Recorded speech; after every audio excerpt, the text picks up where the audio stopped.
আমি কিন্তু কারোর ওপর নির্ভরশীল নই। আমার স্বামীর দাক্ষিণ্যে আমি যে দুটো পয়সা পাই ওই পেনশনে, তাই দিয়ে আমার একটা পেট দিব্যি চলে যায়। মেয়ের তো এখন বিয়ে হয়ে গেছে না, তার পেছনে আমার কোনো খরচ নেই। তাই আমি কারো ওপর নির্ভরশীল নই। মনে মনে এই কথাটা একবারও ভেবো নে বৌমা, যে আমি তোমার টাকায় খাই। আমি কারো টাকার ধার ধারি নে, আমি কারো পয়সায় খাই নে।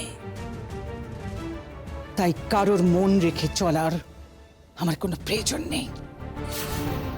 হ্যাঁ, আমি তোমাকে বলতে এসেছিলুম, এখন তুমি আমার কথা রাখতে পারো, নাও রাখতে পারো।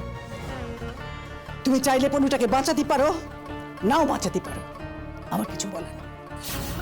তো একটা কথা তো বলতেই হয়, এই যে আমি জানতাম যে আমার পরাগের এখন কোনো জ্ঞান নেই, তা তো নয়। তার ভাইকে ফাঁসাতি, তার ভাইয়ের বউকে ফাঁসাতি, তার তো দেখছি জ্ঞানের নারী টনটনে।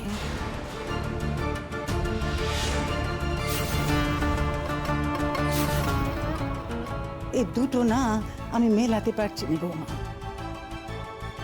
তাই আমাকে বলতেই হচ্ছে যে তাইলে কি তুমি আমার পরাগের কানের কাছে এই একই কথা বারবার বলছো? মা, আমি কারোর কানে কানে কিছু বলিনি, আমি কাউকে কিছু বলতে চাইনি। কেউ আমাকে কিছু বলেনি। আমি সেখানে ছিলাম, আমি সেই জন্য সবটা জানতে পেরেছি। ঠিক আছে বাবা,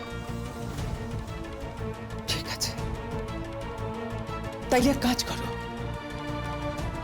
তোমাদের যেইটি উচিত মনে হয় তোমরা করো।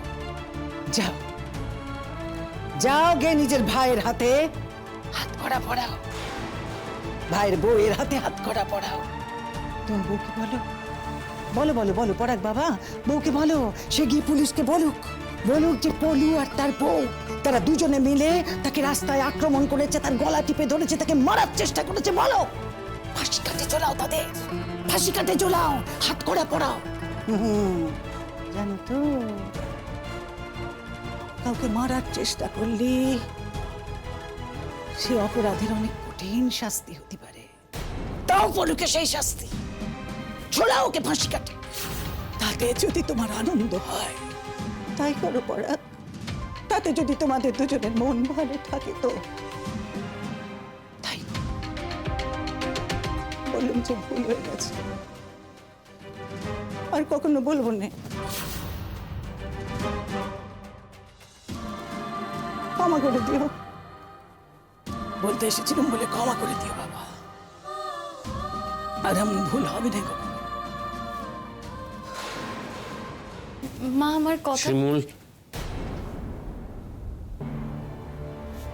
শিমুল, তোমার যেটা ঠিক মনে হচ্ছে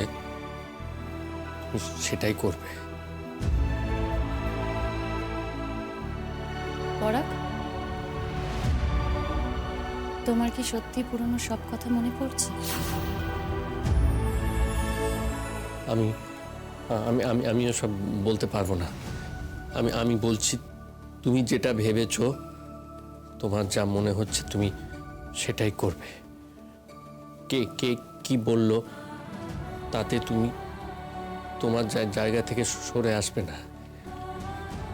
যারা তোমাকে মারতে চেয়েছে তারা একবার ব্যর্থ হয়েছে, কিন্তু